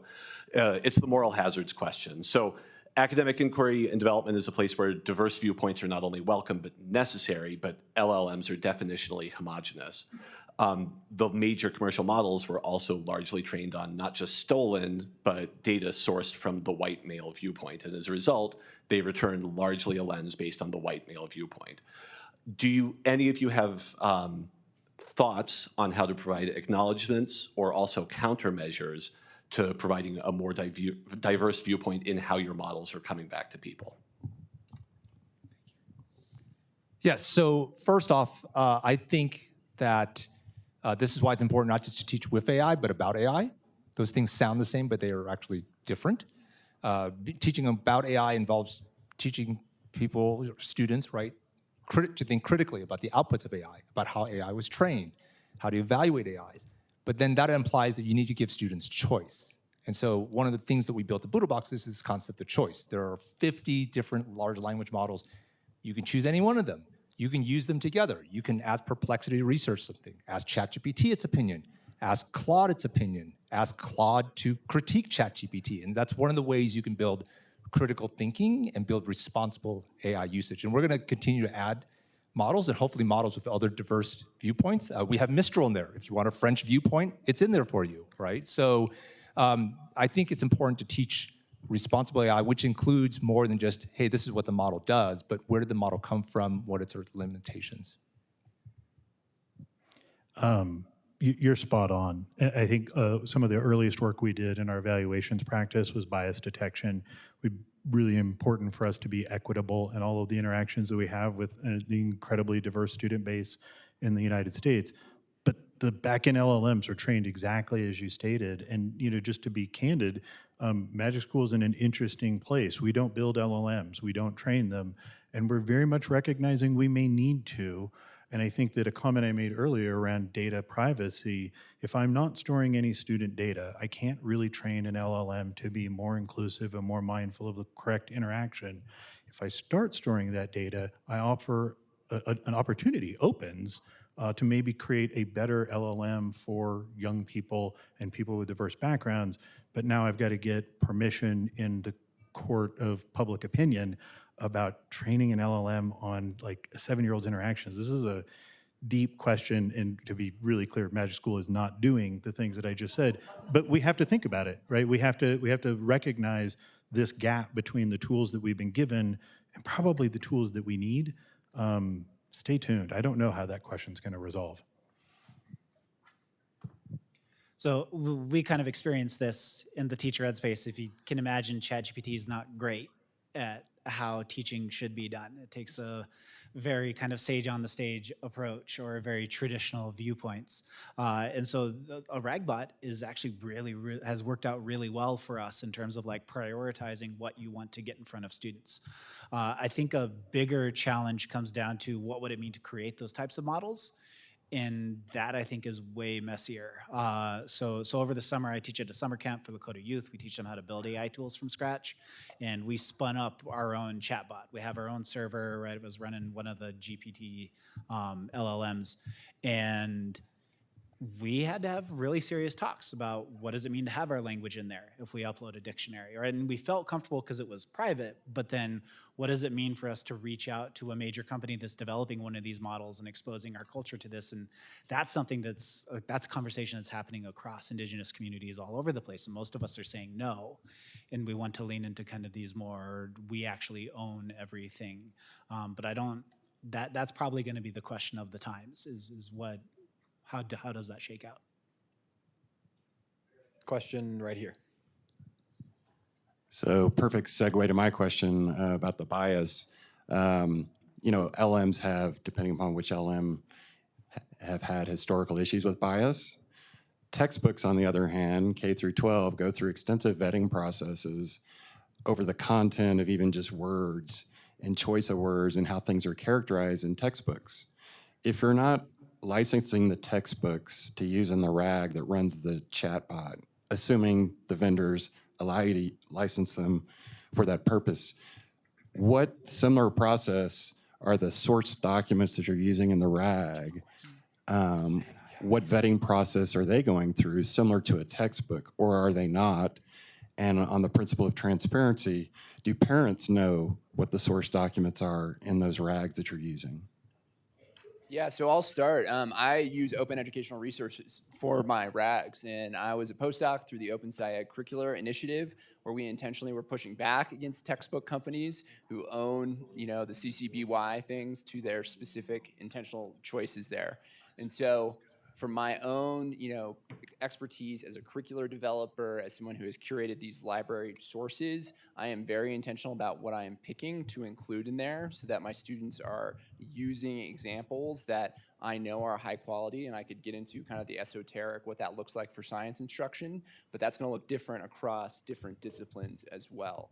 I think another question here about parents, I'm actually not allowed to talk to parents as a university instructor. I found out that's not like part of FERPA, right? And if somebody calls you up and they're like, what are you using within your actual class? That's not something I navigate, but maybe that's something y'all are thinking about in MagicSchool. I mean, I'll answer it differently. I'm a parent. I don't know the answer to that question for my kids today. And I'm not being flippant, I'm being sincere. I think that the technology creates a space for us to give that insight to parents, but it isn't there right now, for sure. And I think maybe a slightly different answer to your question that you're, well, I've just lost that, so I'm gonna leave it at that. I'll leave it exactly. Where I was gonna go is like the licensing question you asked is one that we dance around an awful lot. I think districts and boards of education feel pretty strongly they paid for it, they can do whatever they want with it. That may or may not align with the licensors' feelings. I try not to get too involved in that conversation, but it's present in the discussion. I also heard one of you mention that it could follow the student in terms of what they might have and what they might create. And so from a licensing perspective, if you've bought the book, you can have a digital copy and you can load it into your own RAG bot for yourself. And so that to me, I think is kind of an ideal end goal for myself, is the stuff runs clean enough and small enough that you could have it on your own machine, you could have your own data and your own knowledge base in there, and then develop it as you need for your own professional practice. But right now, yeah, we are trying to avoid the bad licensing things. and stay within the bounds as we would for any college course. But yeah, that is a big issue. Next question here over on the left side of the room from Ginger. Hi. So my son is a senior here at CU in the aerospace program, and I was able to coerce him to come with me this evening. He has left, and luckily he has, so I can ask this question without embarrassing him. But it's for the students. I don't know if most of you probably have seen Matt Schumer's post of something big is happening right now, and it's not happening in the future, it's happening right now. So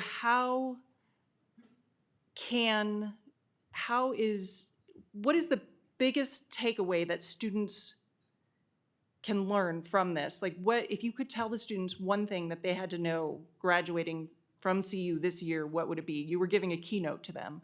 And also, how is CU supporting these students that are graduating right now?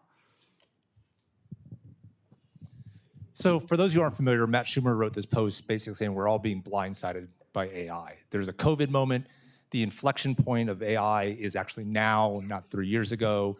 As good as AI, if you used AI more than 6 months ago, you're woefully out of date.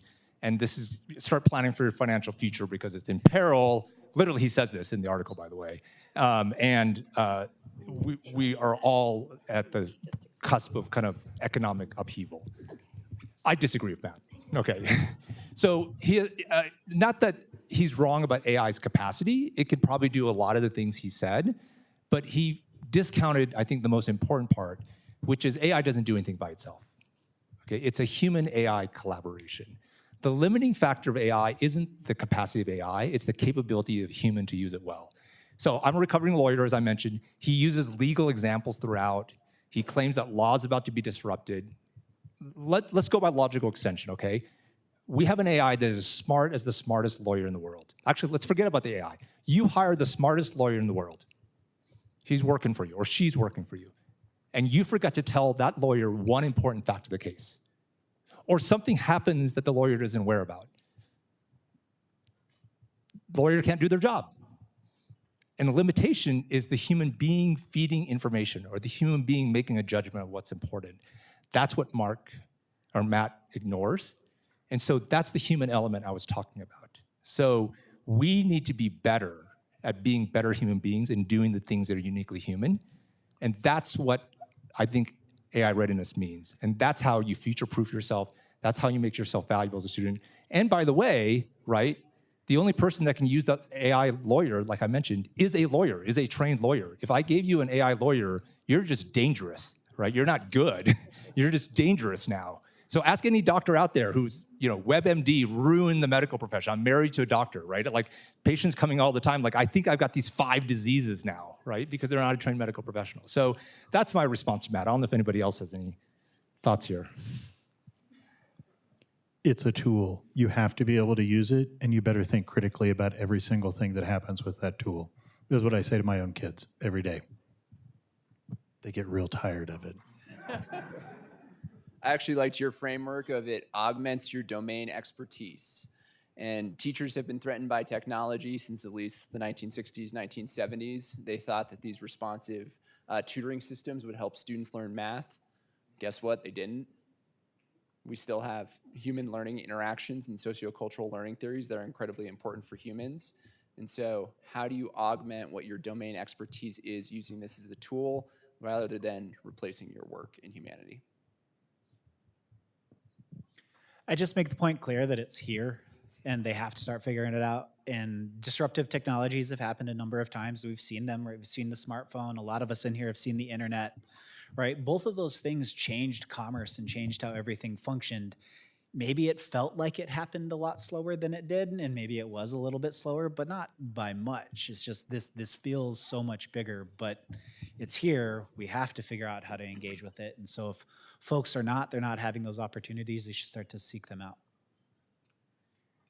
We got the next question here. I will say you can have your son come and talk to me, right? So we're offering AI workshops senior year, things like that. So our department is making it a focus to do something about it, right? What do? We don't know. Honestly, nobody really knows completely, but we're trying this and we're trying that, and I think you have to understand the core concepts of the discipline is really what it comes down to. So the next question here.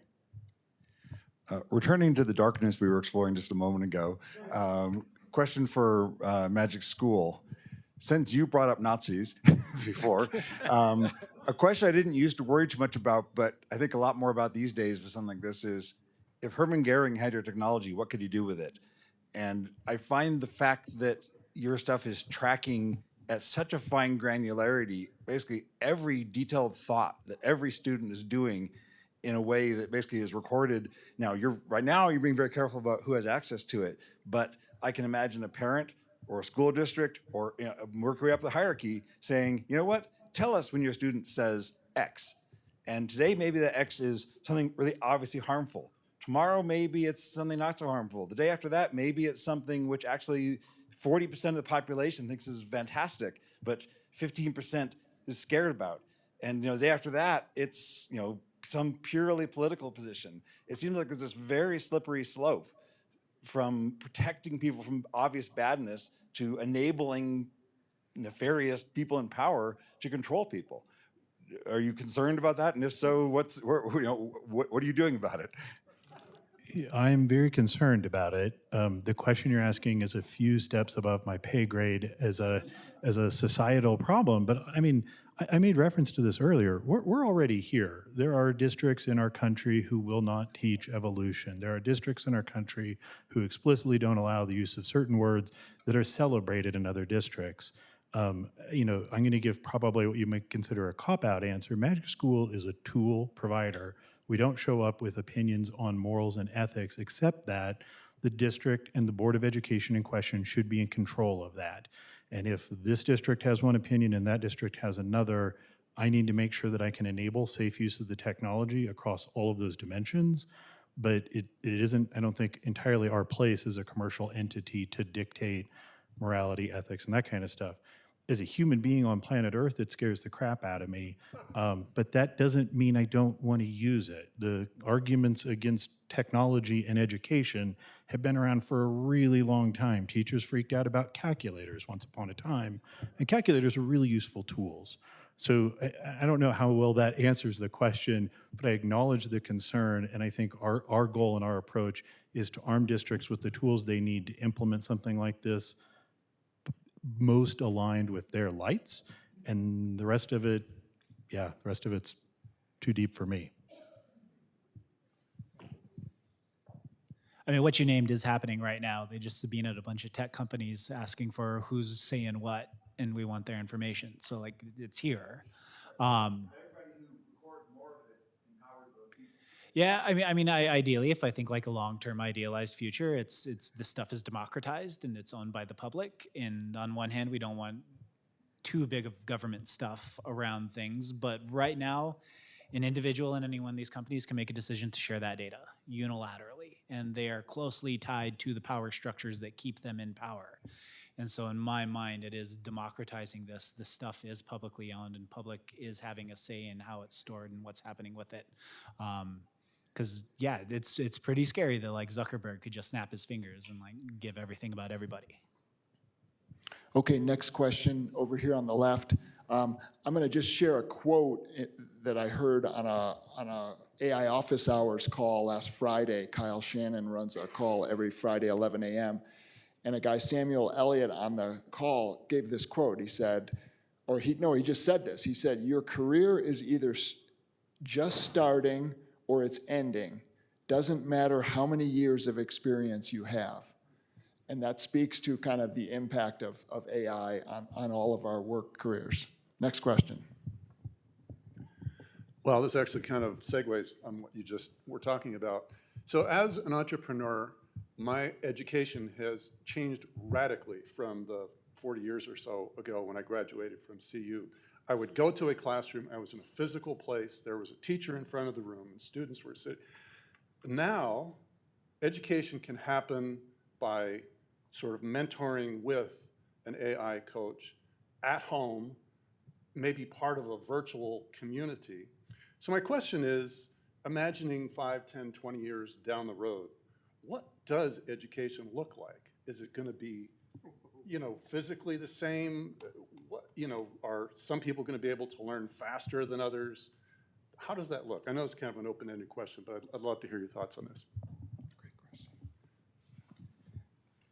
I think it's going to look fairly the same, but we'll get a lot further. Students that have the opportunity where they're limited by knowledge and access to knowledge to progress will probably be able to progress. But also within schooling, we don't just learn knowledge. We don't just accumulate knowledge. We learn how to work with people. We learn how to be part of a team and to accomplish a big goal and to distribute things. And some things that we're going to learn are how do we distribute that to an AI tool, and how do we distribute that to a person, and how do we tell which one goes which way. Schools are going to have to adjust. Our educational systems are going to adjust. Probably the biggest area where things are going to shift is in computer science. There's a very real possibility that what a computer science degree looks like right now is going to be in K-12, and what is a master's right now will be the first 2 years in a computer science degree, and they're going to be getting into PhD level stuff. Like that, I think, is a sincere possibility in the next 10 to 20 years. And so, yeah, we have to continue to do research, continue to pay attention and to evaluate, but I don't think it looks much difference in terms of the human activity that goes into it, but what we're focusing on might be more or maybe deeper on, we'll spend 2 weeks on the Pythagorean theorem, but we're really understanding the Pythagorean theorem. Yeah, I agree with that in terms of inputs and activities. I'll be curious if the outputs change. Education has largely been based for the last few hundred years on a tacit agreement that goes like this. I do work as a student, and if I do the right amount of work and enough of it, I get a grade. And if I get enough grades of the right amount and the right type, I can trade it for a degree, and then I can trade that degree for a job, and I have economic security. That contractual model of education is changing. There are employers now who are saying, I don't care about your degree. I care about your competency. There's a report that some employers are moving towards competency-based assessments. I'm not going to even look at your resume. Here's an AI simulation. Show me what you can do. Now, obviously, that's not going to apply to all areas, and I'm not saying degrees don't matter and alumni networks don't matter and all that. But I think we may see a shift, right, where the emphasis used to be, hey, get a degree and you got a job, to, gosh, what are you actually learning? Because AI enables us to assess in different ways, and that may mean the hiring process changes. If the hiring process changes, that's going to drive changes in education, because parents are not going to pay for an education that results in their students graduating and being unemployed. And so some of the changes that we're seeing fast in education actually are not in Ivy League educations or even big state schools. They're in community colleges and trade schools that are very, very tied to workforce readiness and have a vested interest in their students being employed and employable right from the moment they graduate. And so we're seeing some of the biggest changes in terms of how the classroom outputs are in classroom settings that are closely tied to workforce readiness. Okay, time for 2 more questions. Bob, I got you'll the do next one, question right and here. then I'll do one. Thank you. I very much enjoyed all of your talks. So I'm a former college professor of computer science, but I work for a tech company now. And a lot of what I've seen is based upon, and I'm still interested in the education side of AI. And so there's almost like an all or nothing. If the Boulder Valley School District says you can't use ChatGPT, and then University of Colorado says opens it up, do you see any value or systems that would actually threshold the use of AI? So you don't get infinite uses, you get some type of token budget. You shouldn't ask it every question, you should formulate your questions, and if any of those are in the systems that you're approaching for learning. I'm not sure exactly how I want to answer that question. I think, there's a part of where you went with tokens there that sort of gets to unit economics for commercial businesses, right? I can't actually offer unlimited use of AI in any context, or I cease to be a viable commercial entity on planet Earth. AI can get quite expensive. But the thing that you're saying is, I think, maybe a big point I was trying to get across in my talk. AI is not the same in every context. ChatGPT is a thing that somebody may open up, probably shouldn't be allowed in most certainly K through 12, because of the safety and trust and quality concerns that I'm talking about. But does that mean that I'm asking us to legislate everybody using a specific AI platform? I don't really know. The problem that you're getting at, though, is one that I see like across all districts in the United States. The adoption interest and that curve varies wildly. And what any one district or person may think adoption means or what's a good use of AI means varies wildly as well. Like we're very much in this moment and nobody's super clear on what's the right path. I don't know if I'm doing a great job answering questions, so I'll pass. Yeah. So at the college level, I'll say this. On the student side, they need to experiment. They need access to a wide variety of AI tools to try it out, to ask questions, to experiment with different use cases. That's how you learn. And interestingly, we did a study of student prompts in BoodleBox last year. Only 40% were for class. 50% were for professional reasons. Job search, rewriting resumes, rewriting emails, and 10% were personal. So given access to an unfeathered AI platform, most of their use was outside the classroom, which I thought was fascinating. However, as we know, those of us in education, learning comes from productive struggle. AI platforms are designed for productivity, hence a natural tension. That's why we introduced the AI native classroom, where a professor can put guardrails around how a student uses AI. You can use these models, not these models. You can use it for this much, not this much. And then all of that is transparent to the professor, which is opposed to the individual use, which is completely private and unfeathered. So we offer both that, I mentioned this earlier, student choice and educator control in the same platform. Okay, last word over here I'm going to give to Phil. I'm not seeing any other questions, but Phil has an announcement, and then we'll thank the speakers. So we will thank the speakers, but first I just wanted to say, those of you who are Boulderites may have heard of this thing called the Dark Horse. It's closing. You may have heard that too. It's closing on March 14th, before St. Paddy's Day and before our next big meeting. So if you connect the dots, that means tonight is the last night that we can all, or a few of us, choose to go elsewhere, as into the Dark Horse, to just celebrate AI and tonight education. And I do want to say we had 4 amazing presenters tonight. I think this was one of the best presentations I've been to. And not only were they excellent presenters, dare I say, but excellent answers of questions. One might almost think they were educators. Can you all join me in thanking all of our presenters tonight?